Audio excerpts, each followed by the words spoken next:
apart every single time we can. I am joined today by award-winning journalist and incredibly thorough reporter, the one and only, the fucking amazing Whitney Webb. Whitney, how you doing? Hey, I'm doing great. Thanks for having me on your show. Absolutely. Thank you for being here. You have dropped the fucking hammer on Yeah, dude. on Jeffrey Epstein and what made a Jeffrey Epstein possible. So if you could just first of all, man, tell us how you got onto this particular project, because you and I had originally connected about some other stuff. And how did you kind of stumble into this? And while you're doing that, I'll pull up the article so the audience can see. Sure. Okay.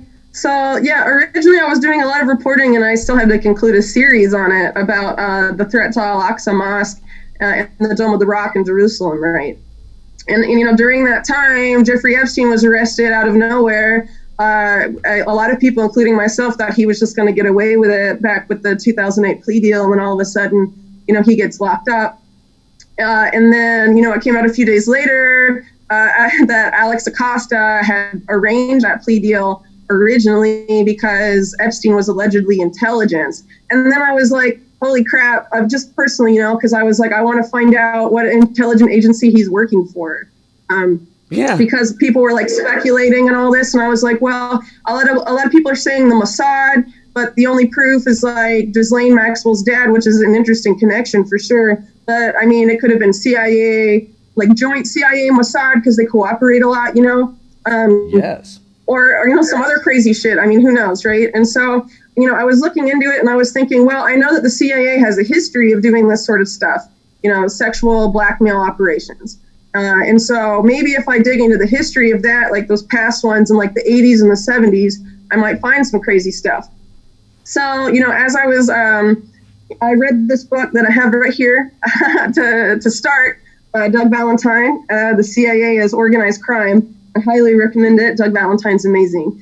And in there I came across a page about Meyer Lansky, who's this, you know, notorious mafia crime lord from the Prohibition era. And it was talking about him, that he in 1939 was using women that were linked to the mob and sending them off to lure, you know, all these diplomats and politicians and police officials and then record them in sexually compromising situations.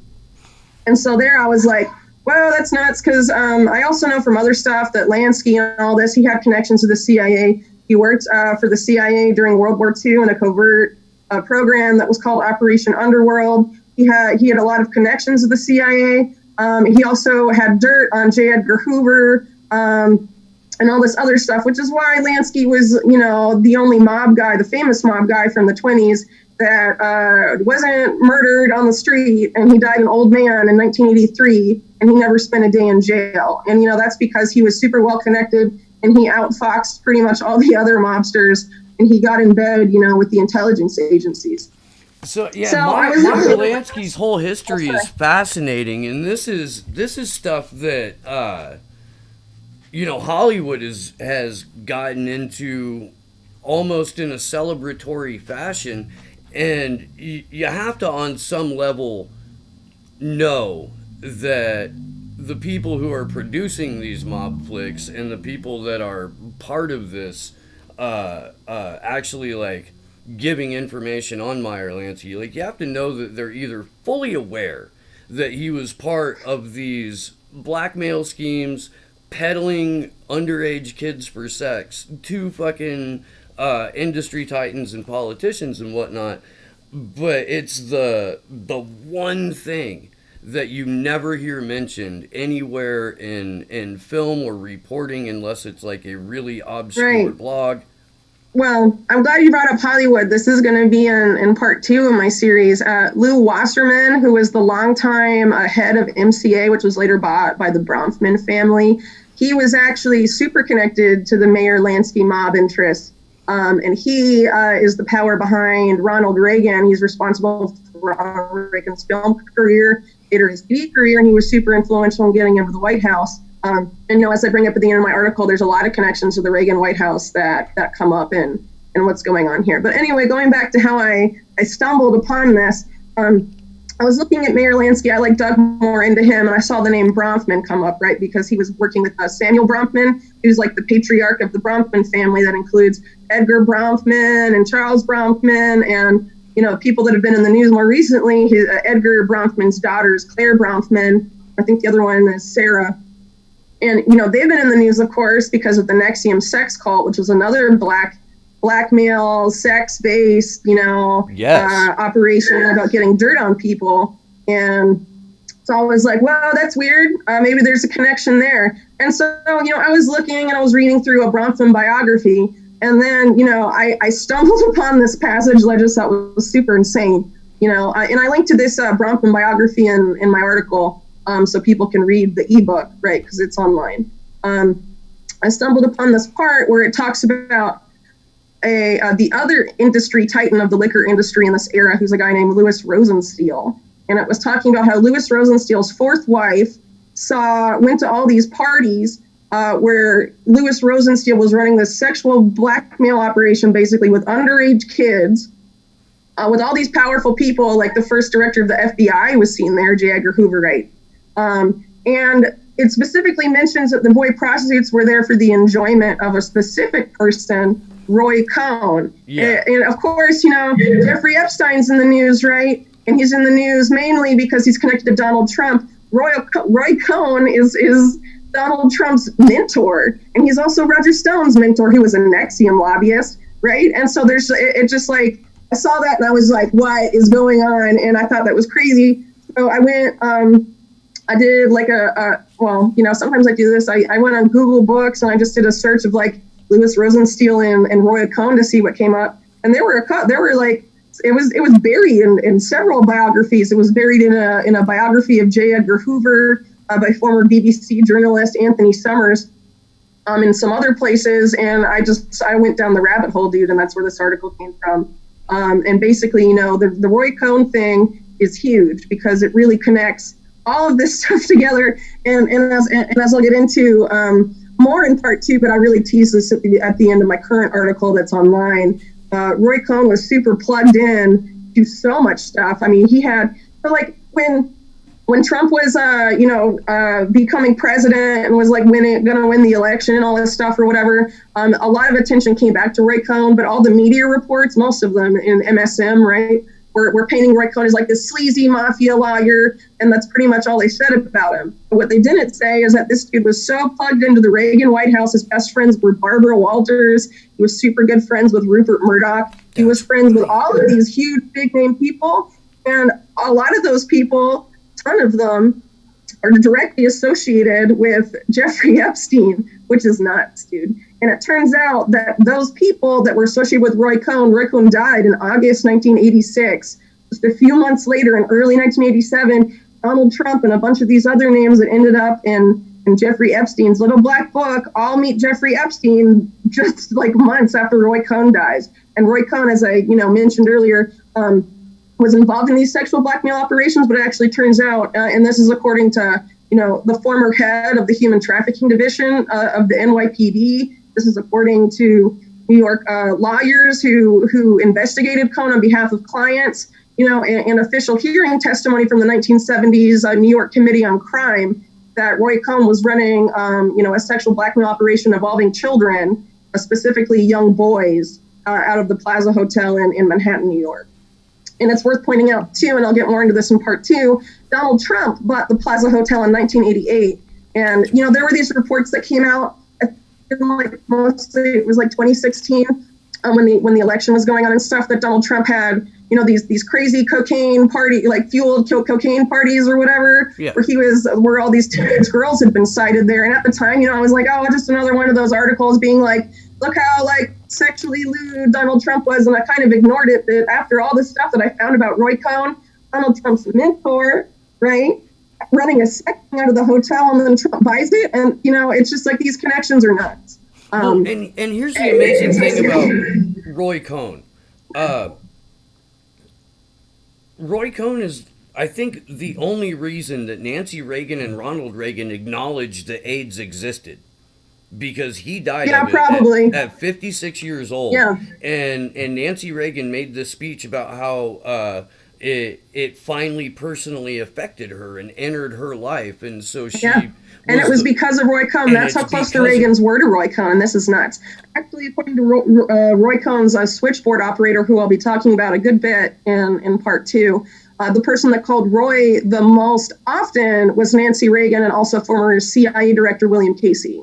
Yeah, were the two most frequent phone calls to Roy Cohn. And actually, the Reagans got Roy Cohn into an experimental AIDS treatment that was super exclusive and low key. You know, no one really knew about it because it was super. I think it was even government funded, but it was really hard to get into, and they got Roy Cohn into it to try and save his life. Didn't work, and he died in 1986, like you said, from AIDS-related complications. But he maintained till the end of his life that he was dying of liver cancer. And that turned out to be not true. So, and I'm glad you mentioned William Casey because he's where the quote "we'll know our disinformation campaign has worked when nothing the American public believes is true." Yeah, and also I'm going to get into this more in part two. Also, William Casey was part of a small group of Reagan officials that, as part of Iran-Contra, set up some. Sex trafficking rings in Latin America involving children. Which would also involve Elliott Abrahms, right? It very well could. I think we're going to see a lot of crazy shit start to come out. I really hope my article, I tried to keep a tight lid on it until this first one's out. But now, honestly, now that like I have this out there, I really hope people find all these because there's so much, connecting Roy Cohn and Jeffrey Epstein, once I do that, I'm pretty confident that it's going to really expand how big this is. Well, and how long this has been going on. There's long been talk, at least in like more fringe or conspiracy circles, that Epstein was Mossad protected and then therefore CIA protected. And that when Alex Acosta, as you mentioned earlier, said he belongs to intelligence, the only thing that was confusing about that was which intelligence agency in terms of the people that he was responding to on the Trump transition team. So they just, whatever, okay, that's fine. You did say that we could go into the second part of the article a little bit when I had you on the show today.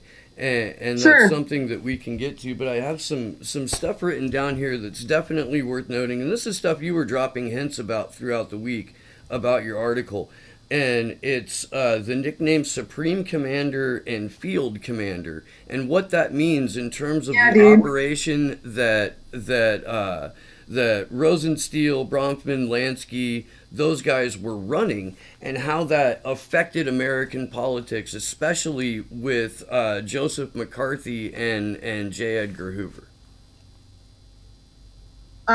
Okay, that's kind of a big question. Well, let's start on the nicknames first. So this I found super weird.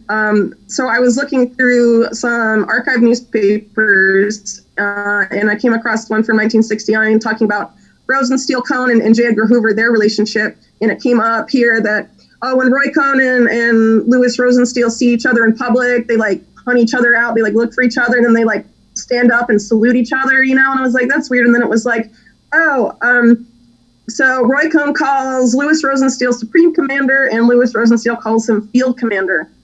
And then I remembered when I was going through stuff on Meyer Lansky, Meyer Lansky's wife talked about how Meyer Lansky always called Rosenstiel Supreme Commander.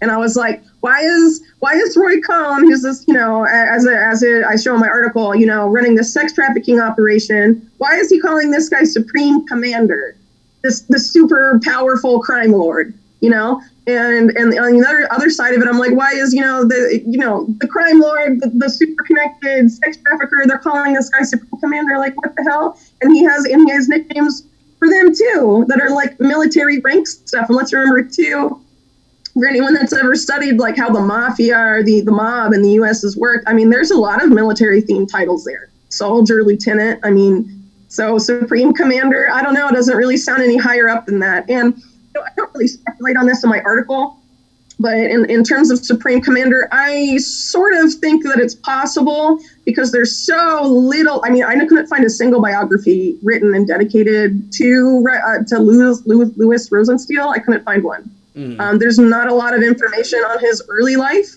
So the official story, there's some weird stuff there. So officially, he was born in Ohio. Then he goes to work for his uncle in Kentucky at a distillery. Then Prohibition happens, and he opens his company. He creates his company, Shinley Liquors. And then all of a sudden, this guy, he dropped out of high school, right? He dropped out of high school. He didn't have any education. He supposedly was just like working this like crappy, labor intensive job at his uncle's distillery. And then, into his New York Times obituary, there's this big gap.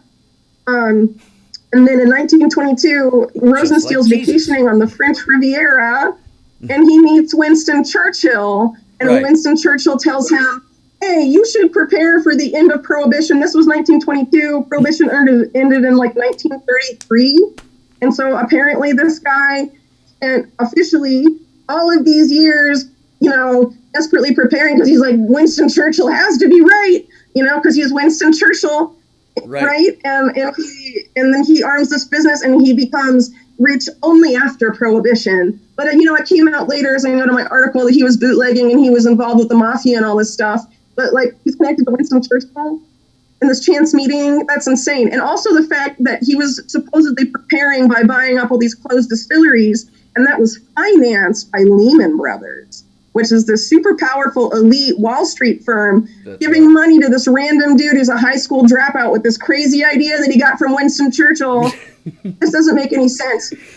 Also worth pointing out, too, going back to the Bronfmans, who were also big bootleggers and associated in this whole crime consortium or whatever that was going on during the time, that Edgar Bronfman married into the Lehman family through Ann Loeb, his first wife, where most of his children come from. So that's nuts, because Ann Loeb was the daughter of the main guy. I think her mother actually was the heiress to all the Lehman Brother Wall Street interests. Oh, wow. So that's nuts. So there's definitely something going on there, but I couldn't find a single biography on Louis Rosenstiel. So if anyone can find out what the heck that guy was up to, and obviously that official story is complete bunk. It doesn't make any sense. So there might have been some other power pulling the strings on this guy. Hopefully that'll come.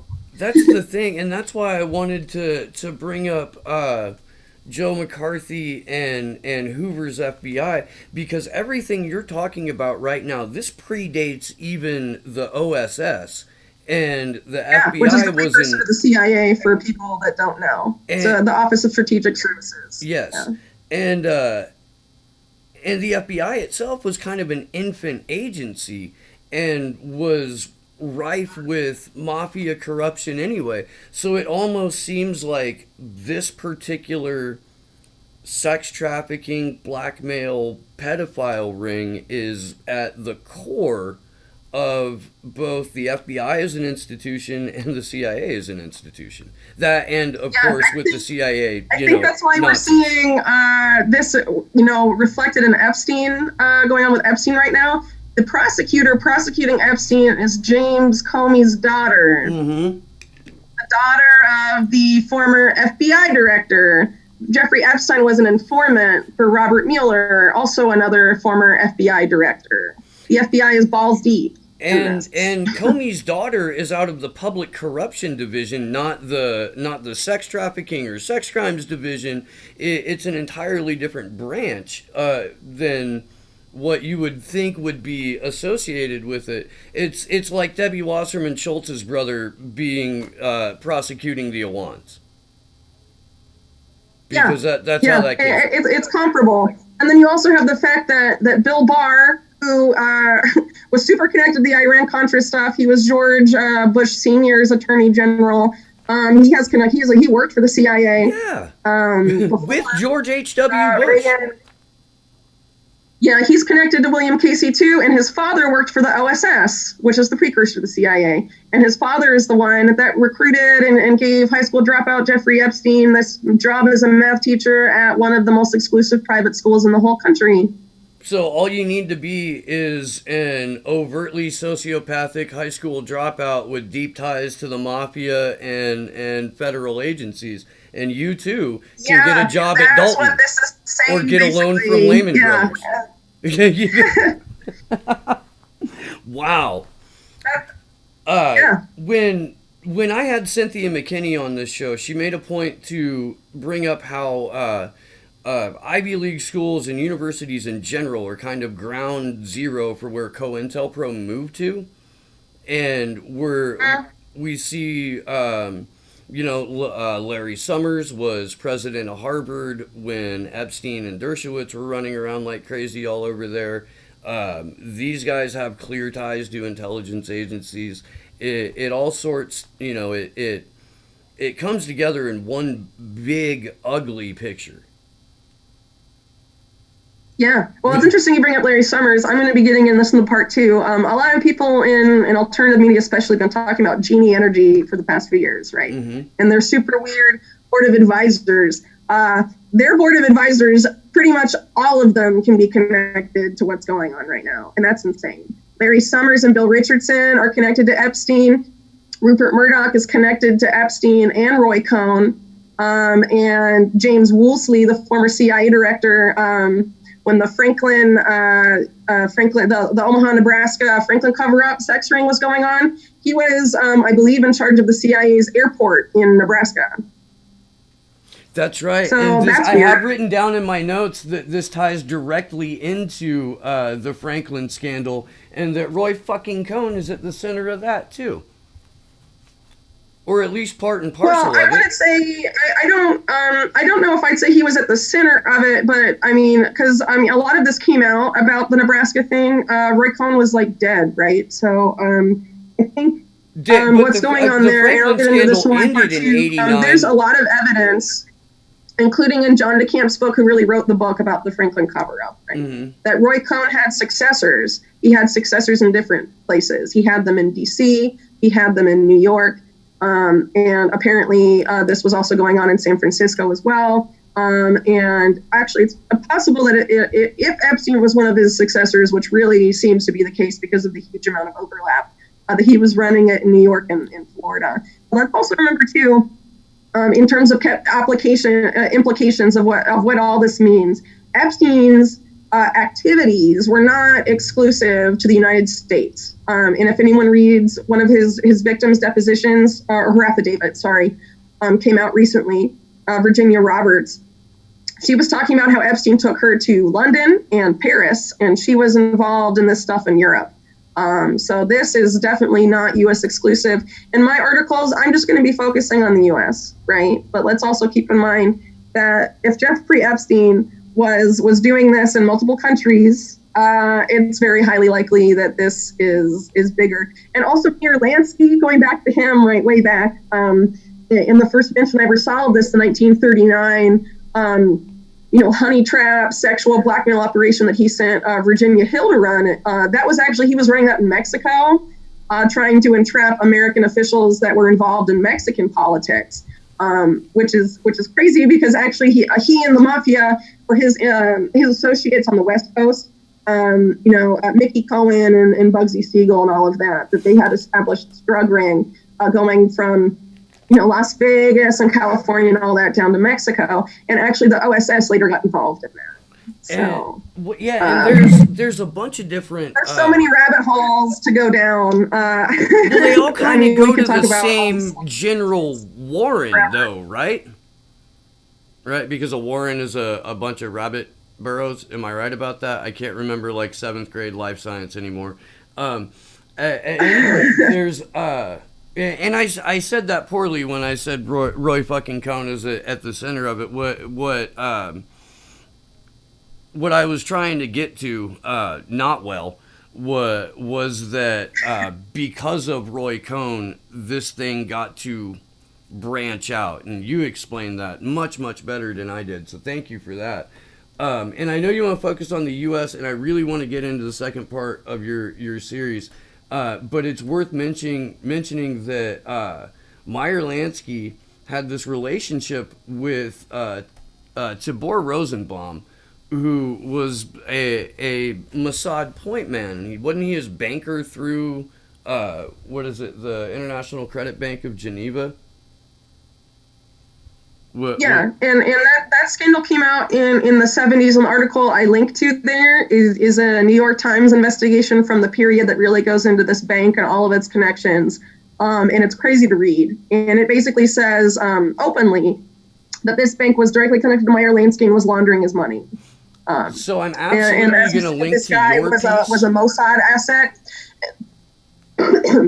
Sorry. And on the other side of this too, at the CIA, the guy that forged ties with Meyer Lansky was James Jesus Angleton, who was the longtime counterintelligence chief of the CIA. And this is the guy who was in charge of connections for Lansky, right? Because he forged the initial contact with Lansky. And then he was in charge of the CIA's connection with the Mossad and the FBI. So he definitely probably knew more than I found. And he also, there's some other anecdotes about Angleton in my piece, but I don't, I didn't find his direct involvement, obviously, because, I don't really think they wrote memos where they were like, hey, let's do that, sort of. I don't really think that's fair. And Angleton was really good at covering his track, but he was involved in this. He ran all these different things until 1972. So he was. And he tried to get Israeli citizenship, right? I believe so. I mean, he was super into Israel. I mean, he was went to Jerusalem all the time and just loved everything about it and just wanted. I wouldn't be surprised if he did that. Meyer Lansky actually did live in Israel for a few years until Golda Meir felt like it would be bad publicity. And I personally think that Golda Meir was assured that that Lansky wasn't going to actually go to jail or spill the beans or anything like that if he got sent to the U.S. Because he was never charged by the FBI for anything. He was charged by the IRS for tax evasion, and he was acquitted. Right. He didn't serve any prison. Right. He went to Israel. He's living in Israel to avoid the tax evasion charges, and then he goes back and he's not acquitted, or he's acquitted. He's not charged. He's not convicted. That's my personal opinion, especially because Lansky was so, as I mentioned, so plugged into intelligence and the FBI, and knew so much. I don't really think they wanted to screw him over, especially because he also was really powerful. I mean, he had so many connections to so many people and his hands in so many pies. And, this isn't just in New York City where he was based. This was all over. It's a total. It really is. I mean, it extends further than Europe with this too, because Epstein had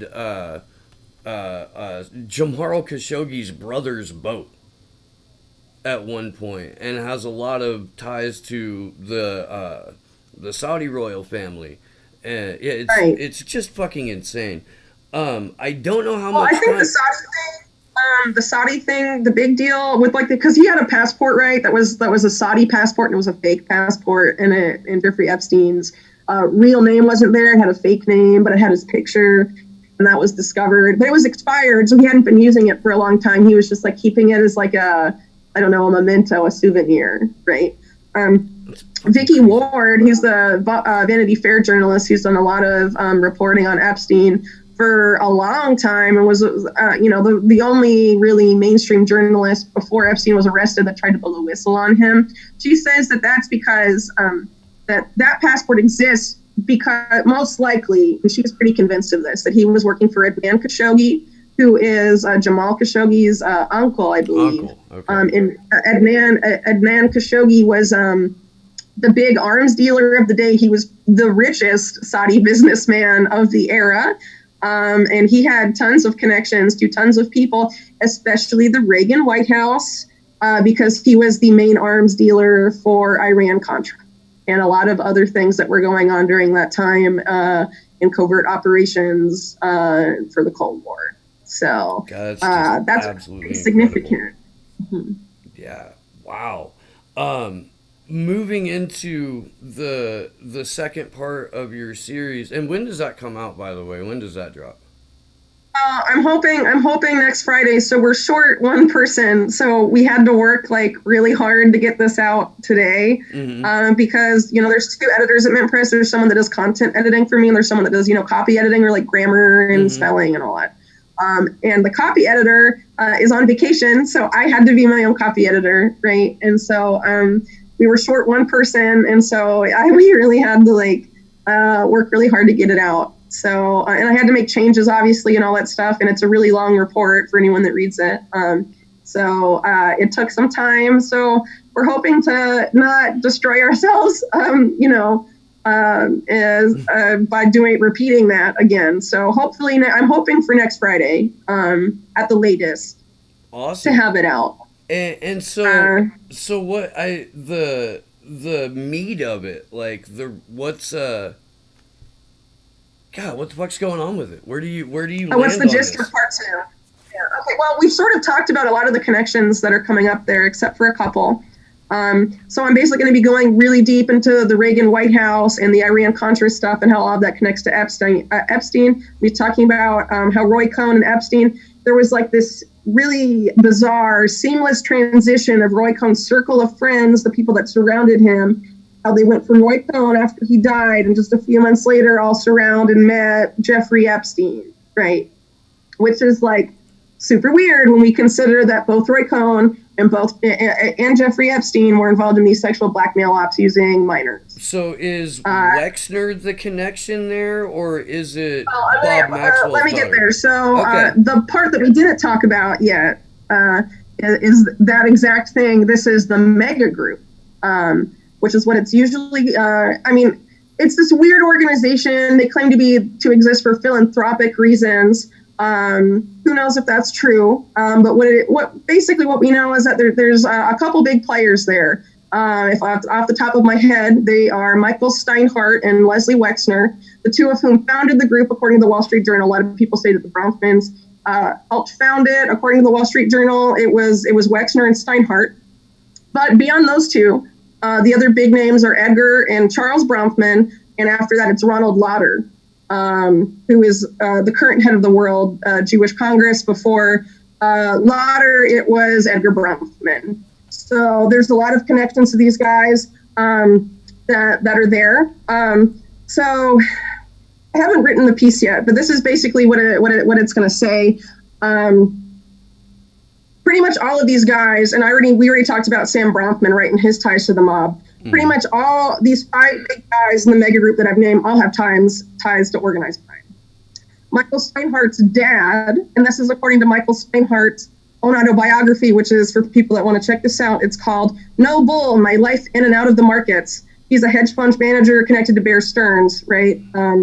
Steinhardt's dad was Sol Steinhardt, who was Meyer Lansky's jewel fence. And for that offense served 5 years in Sing Sing prison because he got caught trying to launder stolen diamonds that had come from Meyer Lansky. So that's nuts. That's insane. The Bronfmans, as we talked about, are connected to Meyer Lansky. Leslie Wexner, it turns out, in 1985 in Columbus, Ohio, there was this really bizarre mob-style murder of a lawyer who, I forget his first name, I think it was, I can't remember, but his last name was Shapiro. And this was in Columbus, Ohio. And this guy was knocking on the door of someone's apartment, and he was shot in the head twice, and it was this huge mystery. And the police report was destroyed randomly, and no one knew what it said until 1996, when the police commissioner of that city was under investigation for corruption, and it came out that the report from that original murder in 1985 was leaked by accident by the police department. And in there, it mentions Leslie Wexner, and it says that he is an associate of organized crime.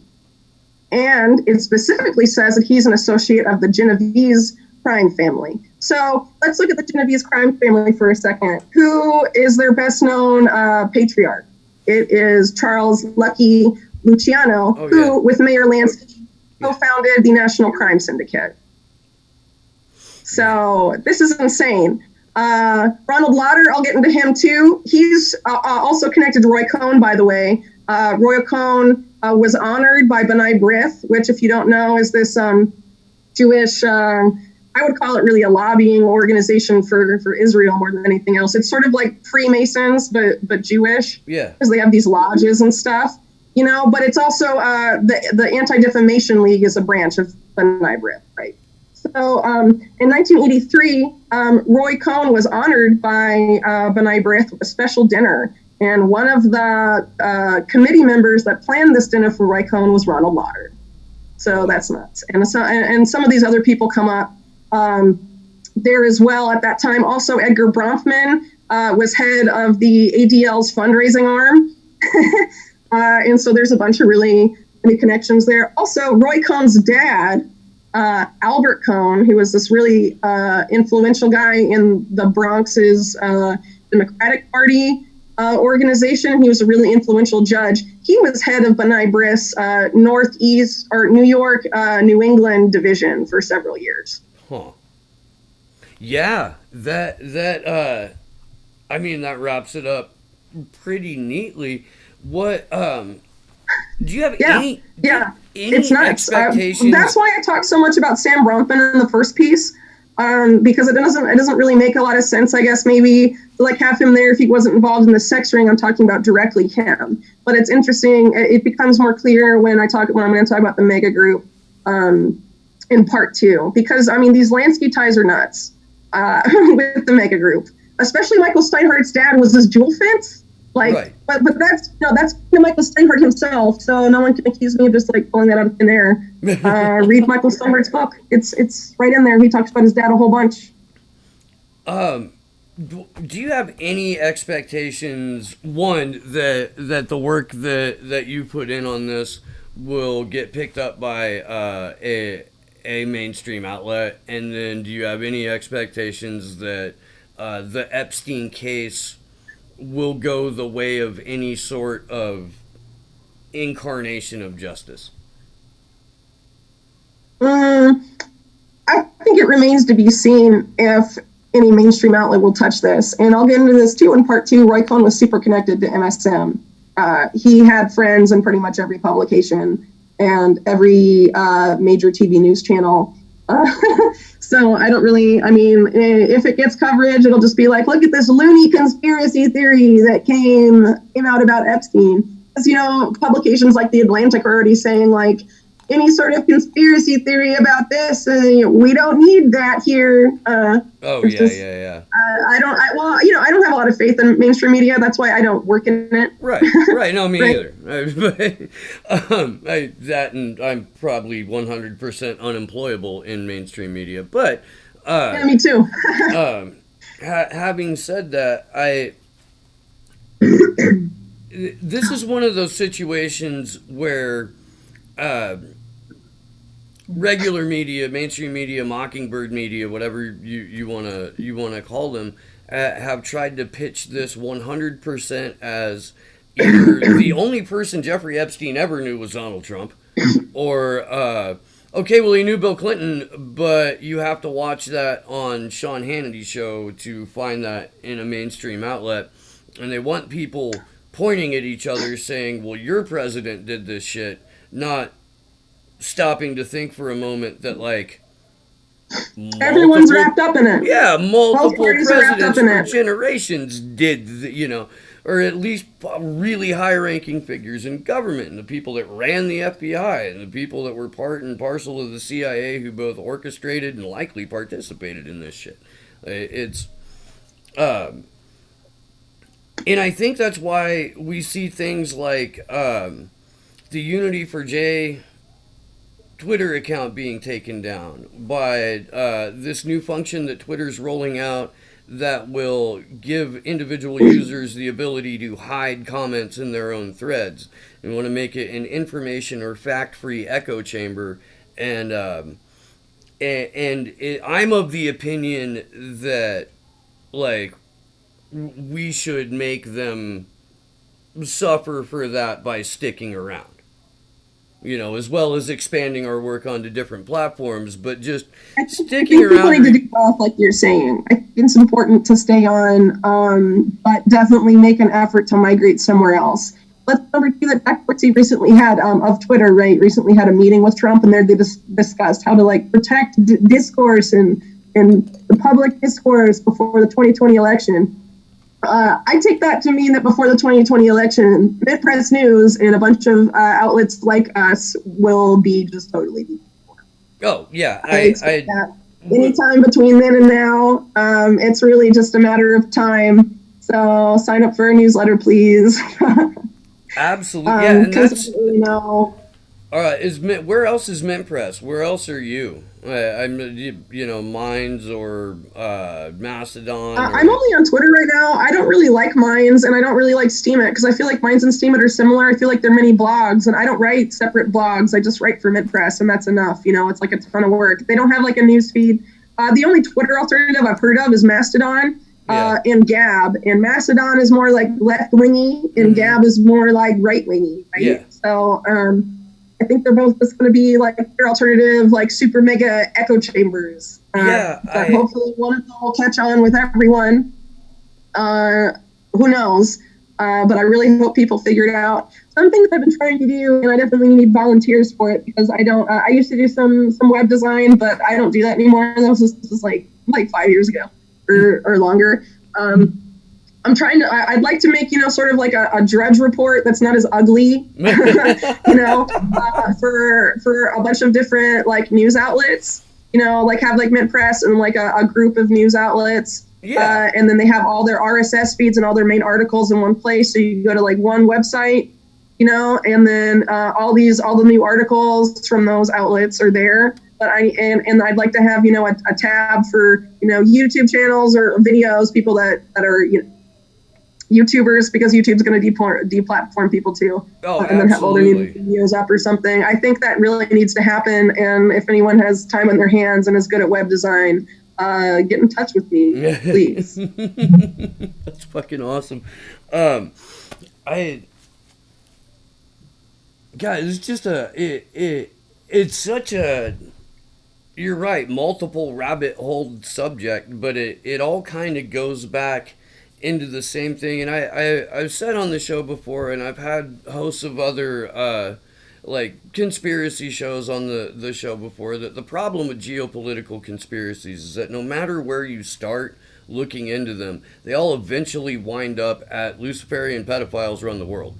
And it's like, as we get more and more into not just the work that you're doing, but even the kind of like mainstream reporting that comes up on Epstein, the way that they skirt around trying to use the word pedophile or use the word or bring in more of the people that are involved in this.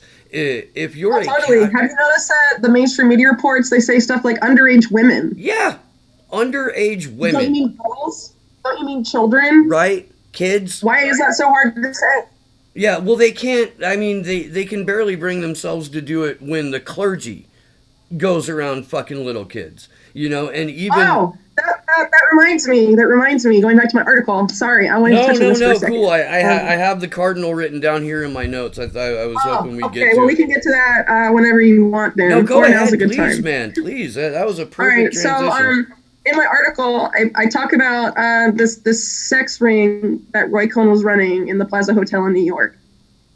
And I point out that one of Roy Cohn's closest friends and clients was also a known pedophile, and his name was Cardinal Francis Spellman, and he was the head of the Archdiocese of New York for a really long time, decades. He was basically the most powerful Catholic cardinal or Catholic priest in the entire United States. And he was widely accused of pedophilia. The former NYPD detective, James Rothstein, that I quote in the story, said that almost everything, tons of the stuff he investigated all led right to Spellman's doorstep. Yeah, and this other lawyer who separately investigated Roy Cohn and found that he had this sex ring that was based in one suite that was painted light blue, I guess for boys. It was suite 233. He said that it was there were tons of pedophiles that Roy brought there, and he was protecting. It was a pedophile protection racket. And so I think it's very possible that Spellman was involved in this, especially when you consider that J. Edgar Hoover, who was involved in this, as I pointed out in my article, had a sizable folder all about Cardinal Spellman's sex life. Yeah. So where'd he get that info from? Yeah. And there's like folk songs and punk songs and shit that mention Cardinal Spellman. He's a notorious figure both in New York religious circles, but in politics and having this and the fact that this guy who is in charge of all these he was also in charge of all these other pedophile priests in the area. Yeah. And he was plugged into this network. So, and everyone knows, because it's come out in recent years, the insane scale of Catholic Church sex abuse of children.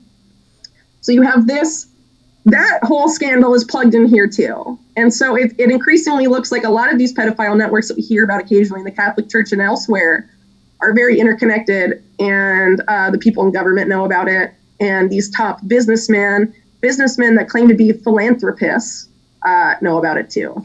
Well, and it's basically organized crime masquerading as our public officials and masquerading as all these nice billionaire philanthropists that are saving the world through their money. And philanthropy and NGOs have been, fronts for some of the most horrific war crimes against humanity. Yeah, I want to start a 20-minute clips, a pop series on this show of calling out different NGOs for what they've done and where they operate and all that kind of shit. I got a weird question for you.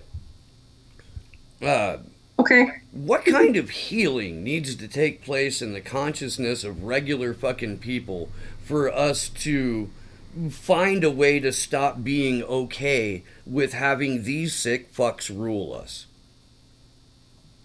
Well, I think there's a couple different ways to answer that question. One thing, for example, if we look at, pop culture in the U.S. today, there is clearly an effort, at least in mainstream pop music and TV and in different ways, to really sort of normalize the sexualization of children.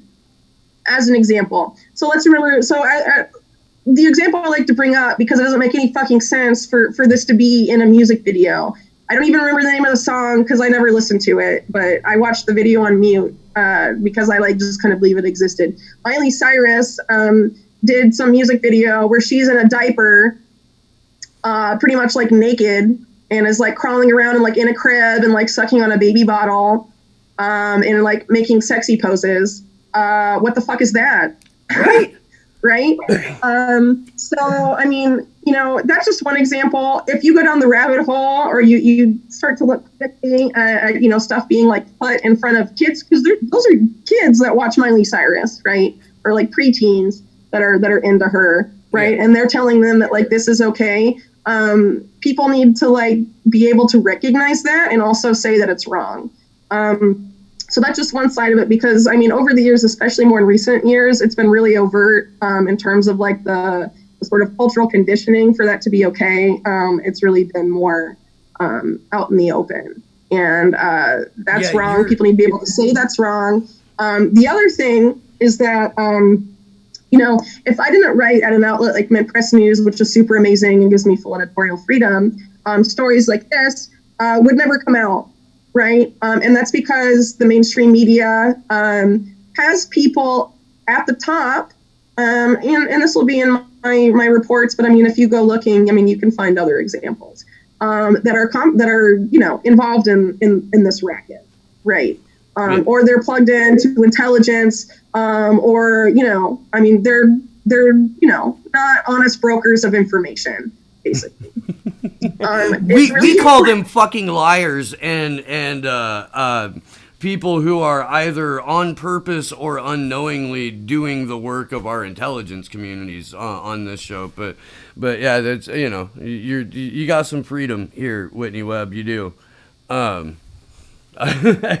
sure you'll be doing more interviews then about this piece, but yeah, I mean, I already have a couple other ones set up, right? But I think it's important to say that it's important to support independent journalism, because otherwise this information won't come out. But equally important to supporting that is what readers do with the information. If you just like say, oh my God, this is super fucked up, and you keep it to yourself, I mean, it doesn't go anywhere. I mean, I guess it helps you, see things through a different lens, but it's time for people to say, this is wrong, and to tell your friends and family that our government, I don't live in the U.S. anymore, but the U.S. government, and really all governments in the world that are especially U.S. client states, are run by criminals. They are run by criminals, and they're run by criminals that it's been this way for decades. It's time to, I guess, open the can of worms, if you want to call it that way, and realize that our public officials for a really long time, arguably over a century, have been scummy pieces of crap and horrible criminals and exploiters of children and really bad people, and they don't belong in government. And, or near children. I spend all my time writing and researching, really, and working for MintPress. But if I had more time, and if I lived in the U.S., I would try desperately to convince people to fucking stop paying taxes to a government that is run by criminals and using your money to do this.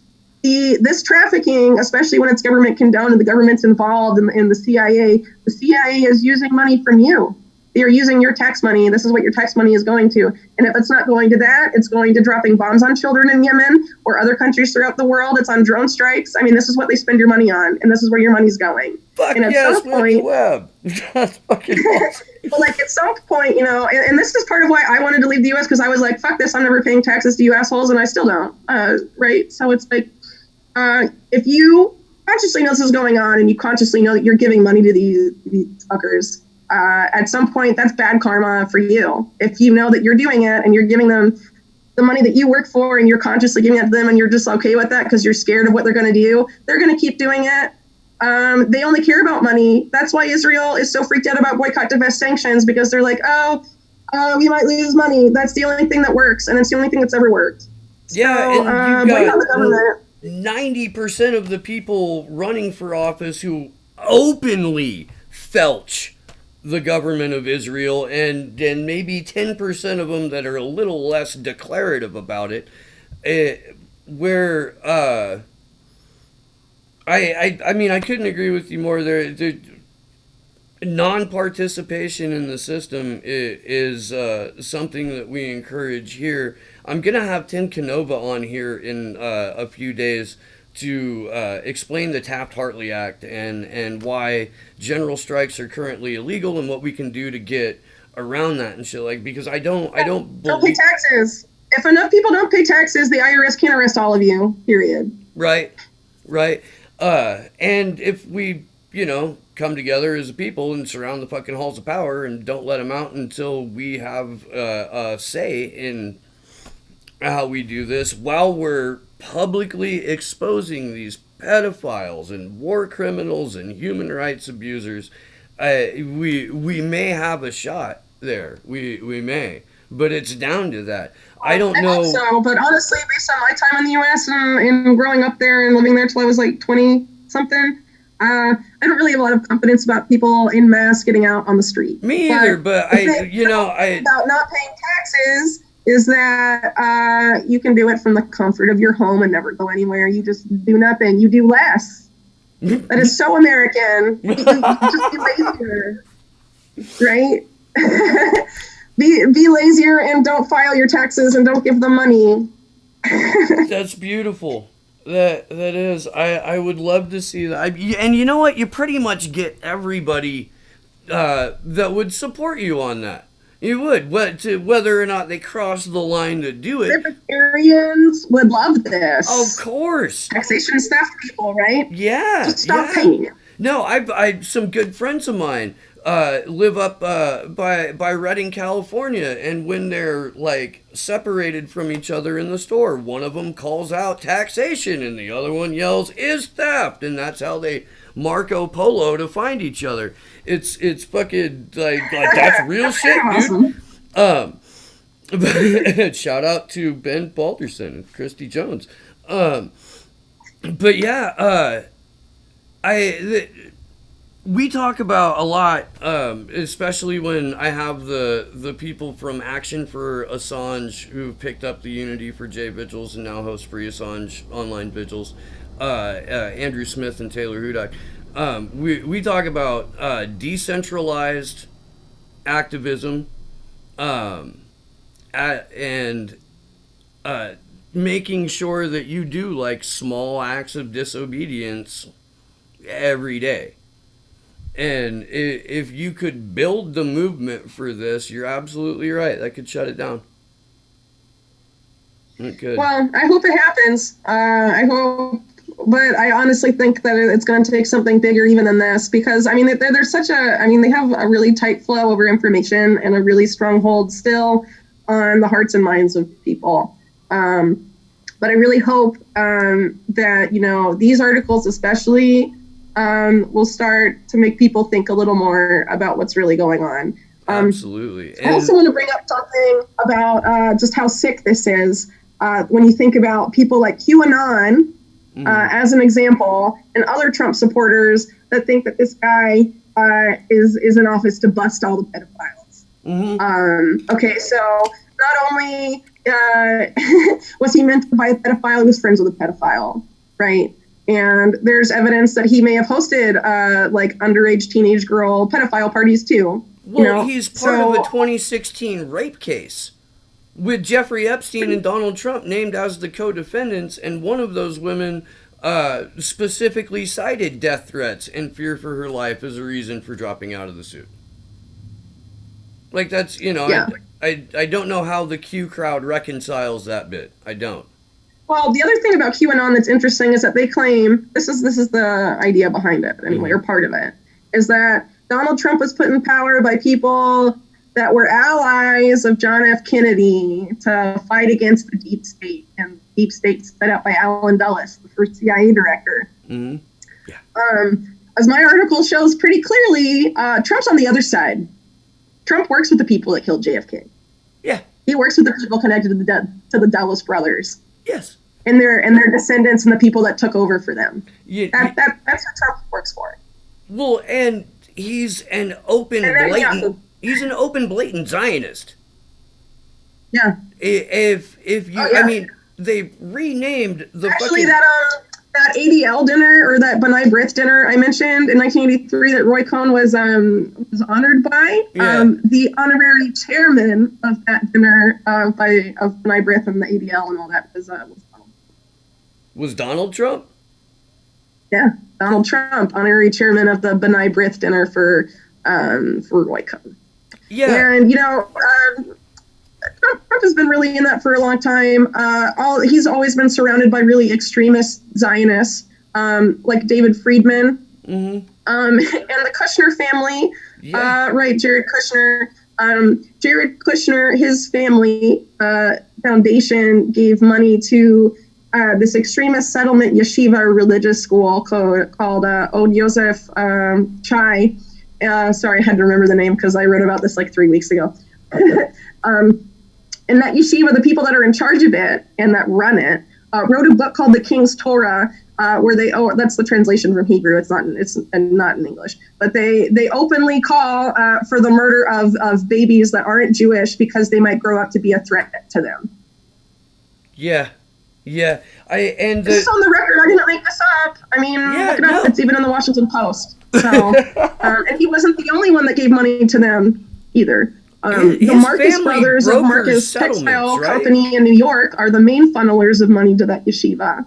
And that's legal to do. And they're extended members of Roy Cohn's family, the Marcuses. And don't the Kushners also, like, in one of their businesses, settlement brokerage? Isn't that kind of what, like, part of what they do? I mean, Kushner and Friedman and Jason Greenblatt, who are all these people in charge of the Israel portfolio for the Trump administration, are huge backers of illegal settlements. Jason Greenblatt used to guard an illegal settlement with an automatic weapon, and that's the guy in charge of the Middle East peace process. A guy that was literally guarding an illegal settlement with like a giant gun. Yeah, if you had somehow stumbled upon this channel and you're one of those people that have ever said trust the plan out loud, Like, go bash your fucking head against a wall. You're living a goddamn delusion. Like, step away from the thing a little bit. Realize how fucking cartoonish all of it has to be in order for you to believe it. And leave the queue. Well, I think QAnon was a brilliant psyop. Me too. It was a brilliant psyop, and it's directly out of the Cass Sunstein guidebook, who by the way was an Obama administration guy.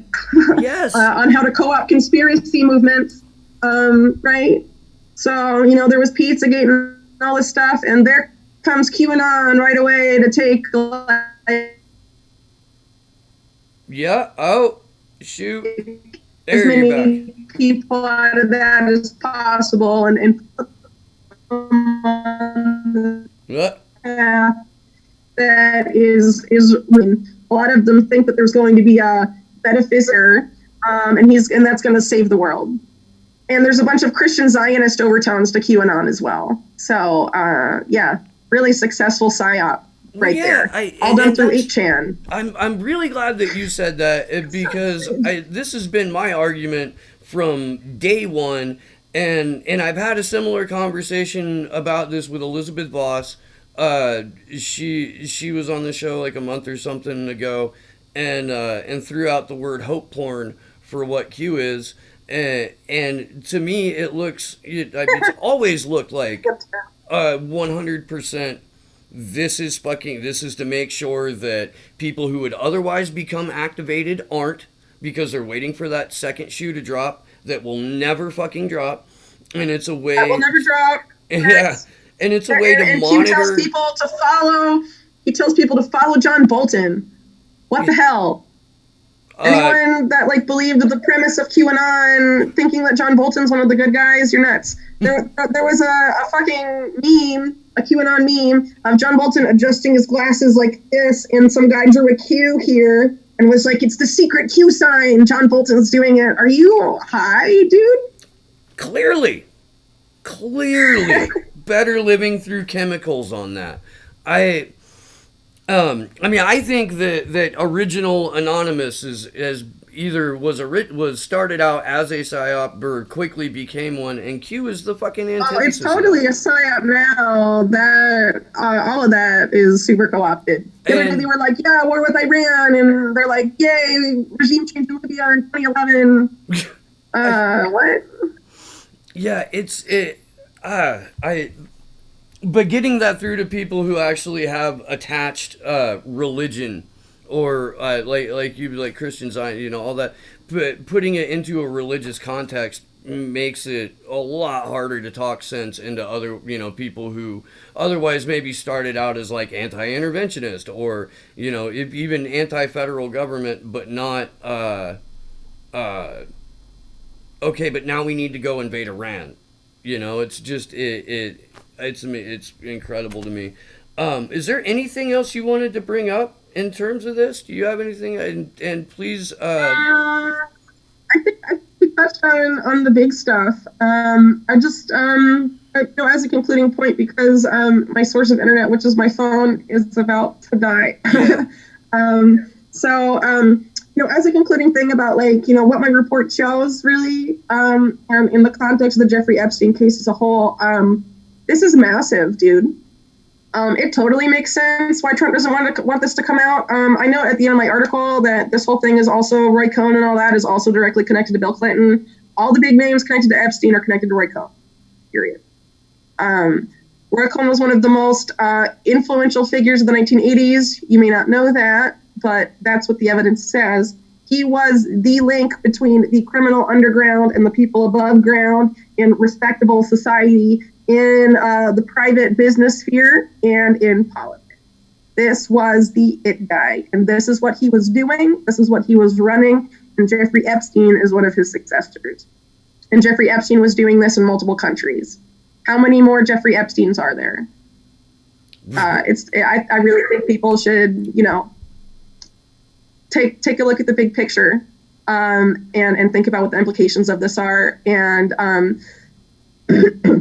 if you feel powerless to do something, and this makes you really mad and you want to do something, I like we all mentioned, right? There's a ton of rabbit holes here.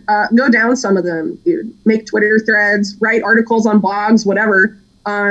If you don't want to write anything, you can send info to me. You can send info to any journalist covering the sort of stuff, and help get the info out. This should be a group effort to expose these assholes and these criminals who are torturing children. Let's remember, too, what happens to the children that pass through here. What happens to them? I mean, even if you think about the child abuse scandals, like just in the Catholic Church, right? Those kids grow up and they become adults and they commit suicide, or they abuse people because they're so broken inside because they were tortured and exploited and abused by these monsters. Yeah. Yeah. Right. So let's consider that too, what's going on and how it's affecting our society, and that this is really the root of a lot of problems that are going on right now. And the people in charge are doing it, and they need to be held accountable, and on a huge scale. I storm the castle. I couldn't agree with you more. Whitney, I want to thank you so much for taking the time to hang out today. MintPress News is where you can find Whitney's work. You also have a podcast that you do through MintPress. Yes? Yeah, I do, but it's on hiatus because I was sick. If you didn't hear me coughing there for a little bit, I was really sick last week. So I didn't have one last week, and we're changing up the podcast a little bit. It's going to be a little bit different. So that was also part of the reason for the pause. So that should be starting up again next week. Awesome. And you can find the existing podcast right on the MintPress News homepage. There's a big banner, and you just click on it. Absolutely. And I cite MintPress News, and not just your work specifically, but the outlet in general, fucking all the time on this show. Like, it's one of the most consistent sources for genuine journalism that we have. Yeah, we really try. I mean, we work really hard, and we can't do it without reader support. We're 100% reader funded.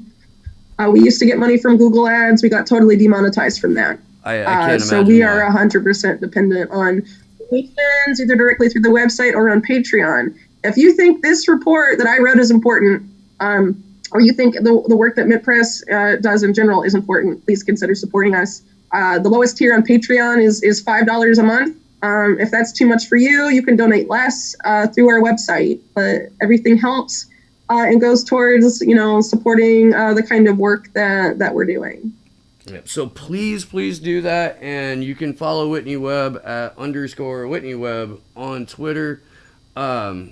Whitney, thank you so much. And before your phone completely freezes out on us or whatnot, I will let you go. I appreciate it. Please come back on the show sometime. You're welcome here whenever. This has been fucking fantastic. Thanks for the invitation and for having me on. It was nice to be able to talk informally and to talk about this and be allowed to swear. Yes, you can always do that here. Well, all right. You have a wonderful day, and I'm going to go ahead and click off, and I will talk to the audience for a moment. Really appreciate you. You have a fantastic rest of your week. Okay. All right. Bye, Whitney. Thanks. Likewise. Bye.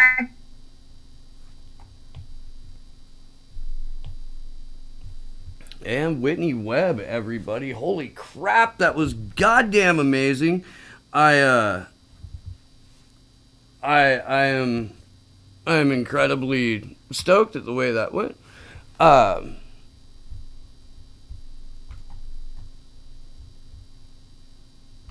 And holy shit, guys, that has been Slow News Day. I'm Steve Poikinen. Good luck to us all.